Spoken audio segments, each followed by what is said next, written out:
Thanks for joining us to listen to this bedtime story. Let's lie back, relax, and get comfortable. There was once upon a time a queen who had a little daughter who was still so young that she had to be carried. One day the child was naughty, and the mother might say what she liked, but the child would not be quiet. Then she became impatient, and as the ravens were flying about the palace, she opened the window and said, "I wish you were a raven and would fly away, and then I should have some rest." Scarcely had she spoken the words, before the child was changed into a raven, and flew from her arms out of the window. It flew into a dark forest, and stayed in it a long time, and the parents heard nothing of their child. Then one day a man was on his way through this forest and heard the raven crying, and followed the voice, and when he came nearer, the bird said, "I am a king's daughter by birth, and am bewitched, but you can set me free." "What am I to do?" asked he. She said, "Go further into the forest, and you will find a house, wherein sits an aged woman, who will offer you meat and drink, but you must accept nothing, for if you eat and drink anything, you will fall into a sleep, and then you will not be able to set me free. In the garden behind the house there is a great heap of leather, and on this you shall stand and wait for me. For 3 days I will come every afternoon at 2 o'clock in a carriage. On the first day 4 white horses will be harnessed to it, then 4 chestnut horses, and lastly 4 black ones, but if you are not awake, but sleeping, I shall not be set free." The man promised to do everything that she desired, but the raven said, "Alas, I know already that you will not set me free, you will accept something from the woman." Then the man once more promised that he would certainly not touch anything either to eat or to drink. But when he entered the house the old woman came to him and said, "Poor man, how faint you are, come and refresh yourself, eat and drink." "No," said the man, "I will not eat or drink." She, however, let him have no peace, and said, "If you will not eat, take 1 drink out of the glass, 1 is nothing." Then he let himself be persuaded, and drank. Shortly before 2 o'clock in the afternoon he went into the garden to the leather heap to wait for the raven. As he was standing there, his weariness all at once became so great that he could not struggle against it, and lay down for a short time, but he was determined not to go to sleep. Hardly, however, had he lain down, than his eyes closed of their own accord, and he fell asleep and slept so soundly that nothing in the world could have aroused him. At 2 o'clock the raven came driving up with 4 white horses, but she was already in deep grief and said, "I know he is asleep." And when she came into the garden, he was indeed lying there asleep on the heap of tan. She alighted from the carriage, went to him, shook him, and called him, but he did not awake. Next day about noon, the old woman came again and brought him food and drink, but he would not take any of it. But she let him have no rest and persuaded him until at length he again took 1 drink out of the glass. Towards 2 o'clock he went into the garden to the tan heap to wait for the raven, but all at once felt such a great weariness that his limbs would no longer support him. He could not help himself, and was forced to lie down, and fell into a heavy sleep. When the raven drove up with 4 brown horses, she was already full of grief, and said, "I know he is asleep." She went to him, but there he lay sleeping, and there was no wakening him. Next day the old woman asked what was the meaning of this. He was neither eating nor drinking anything, did he want to die? He replied, "I am not allowed to eat or drink, and will not do so." But she set a dish with food, and a glass with wine before him, and when he smelt it he could not resist, and swallowed a deep draught. When the time came, he went out into the garden to the heap of leather, and waited for the king's daughter, but he became still more weary than on the day before, and lay down and slept as soundly as if he had been a stone. At 2 o'clock the raven came with 4 black horses, and the coachman and everything else was black. She was already in the deepest grief, and said, "I know that he is asleep and cannot set me free." When she came to him, there he was lying fast asleep. She shook him and called him, but she could not waken him. Then she laid a loaf of bread beside him, and after that a piece of meat, and thirdly a bottle of wine, and he might consume as much of all of them as he liked, but the food and drink was enchanted and could never be finished.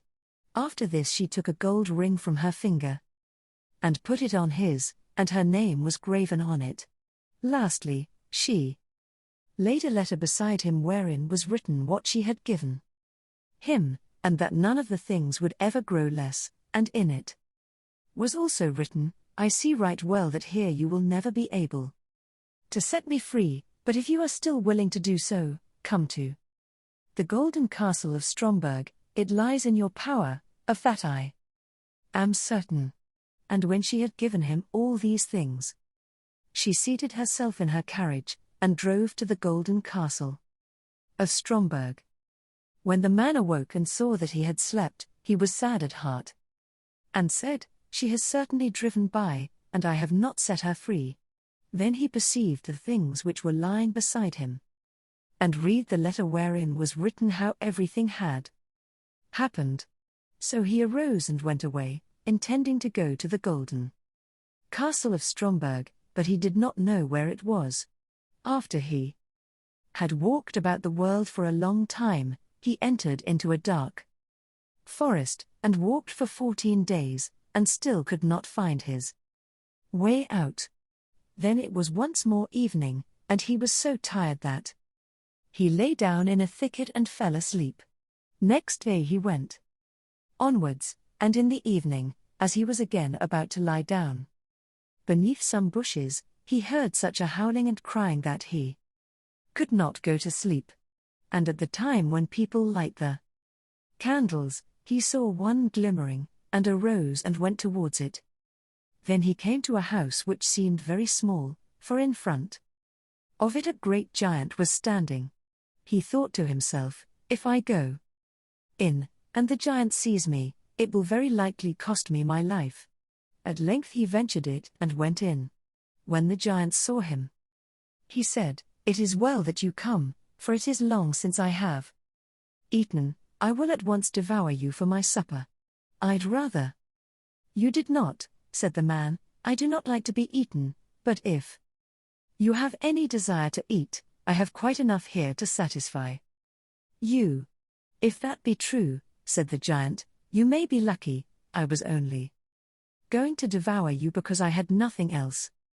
Then they went and sat down to the table, and the man took out the bread, wine, and meat which would never come to an end. This pleases me well, said the giant, and ate to his heart's content. Then the man said to him, Can you tell me where the golden castle of Stromberg is? The giant said, I will look at my map. All the towns, and villages, and houses are to be found on it. He brought out the map which he had in the room and looked for the castle, but it was not to be found on it. It's no matter, said he, I have some still larger maps in my cupboard upstairs, and we will look at them. But there, too, it was in vain. The man now wanted to set out again, but the giant begged him to wait a few days longer until his brother, who had gone out to bring some provisions, came home. When the brother came home, they inquired about the golden castle of Stromberg. He replied, When I have eaten and have had enough, I will look at the map. Then he went with them up to his chamber, and they searched on his map, but could not find it. Then he brought out still older maps, and they never rested until they found the golden castle of Stromberg, but it was many thousand miles away. How am I to get there? Asked the man. The giant said, I have 2 hours' time, during which I will carry you into the neighborhood. But after that I must be at home to look after the child that we have. So the giant carried the man to about 10 miles from the castle, and said, You can very well walk the rest of the way alone. And he turned back, but the man went onwards day and night, until at length he came to the golden castle of Stromberg. It stood on a glass mountain, and the bewitched maiden was driving in her carriage round the castle, and then went inside it. He rejoiced when he saw her and wanted to climb up to her. But when he began to do so he always slipped down the glass again. And when he saw that he could not reach her, he was very worried, and said to himself, I will stay down here below, and wait for her. So he built himself a hut and stayed in it for a whole year. and every day saw the king's daughter driving about above, but never could reach her. Then one day he saw from his hut 3 robbers who were beating each other, and cried to them, "God be with you." They stopped when they heard the cry, but as they saw no one, they once more began to beat each other, and that too most dangerously. So he again cried, "God be with you." Again they stopped, looked round about, but as they saw no one, they went on beating each other. Then he cried for the 3rd time, "God be with you," and thought, "I must see what these 3 are about," and went over and asked why they were beating each other so furiously. One of them said that he found a stick, and that when he struck a door with it, that door would spring open.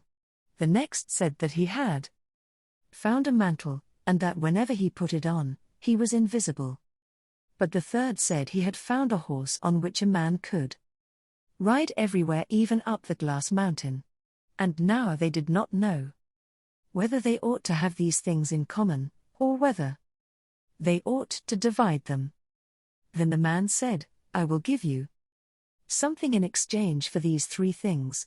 Money indeed have I not, but I have other things of more value, but first I must make an experiment to see if you have told the truth." Then they put him on the horse, threw the mantle round him, and gave him the stick in his hand, and when he had all these things, they were no longer able to see him. So he gave them some vigorous blows and cried, "Now, vagabonds, you have got what you deserve. Are you satisfied?" And he rode up the glass mountain. But when he came in front of the castle at the top, it was shut. Then he struck the door with his stick, and it sprang open. Immediately he went in and ascended the stairs until he came to the hall where the maiden was sitting with a golden goblet of wine before her. She, however, could not see him, because he had the mantle on. And when he came up to her, he drew from his finger the ring which she had given him, and threw it into the goblet so that it rang. Then she cried, "That is my ring, so the man who is to set me free must be here." They searched the whole castle and did not find him, but he had gone out, and had seated himself on the horse and thrown off the mantle. When they came to the door, they saw him and cried aloud in their delight. Then he alighted and took the king's daughter in his arms, but she kissed him and said, "Now have you set me free, and tomorrow we will celebrate and get married." Thank you for listening to our story. Remember to like and subscribe and check out our other fantastic stories and playlists.